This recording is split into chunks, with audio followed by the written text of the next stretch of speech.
അസ്സലാമു അലൈക്കും, നമസ്കാരം. പശ്ചിമേഷ്യ യുദ്ധഭീതിയിലാണ്, എല്ലാവർക്കും അറിയാലോ.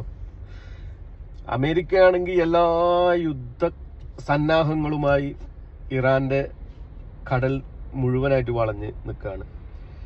എപ്പം യുദ്ധം സംഭവിക്കുമെന്ന് നമുക്ക് പറയാൻ പറ്റില്ല, പക്ഷെങ്കിൽ ഏത് നിമിഷവും സംഭവിക്കാം എന്നുള്ളതാണ് യാഥാർത്ഥ്യം. ചില സമയം നാളെ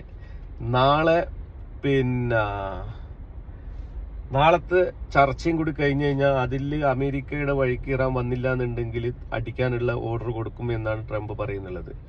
അപ്പൊ നമ്മൾ ആരും യുദ്ധം ആഗ്രഹിക്കുന്ന ആൾക്കാരല്ല. ഒരു യുദ്ധം വന്നു കഴിഞ്ഞാൽ പ്രത്യേകിച്ച് മലയാളികൾക്ക് ഏറ്റവും വലിയ ആഘാതമേക്കും. കാരണം എന്ന് വെച്ചാൽ മിഡിൽ ഈസ്റ്റിൽ കൂടുതലും ഉള്ളത് നമ്മൾ മലയാളികളാണ്.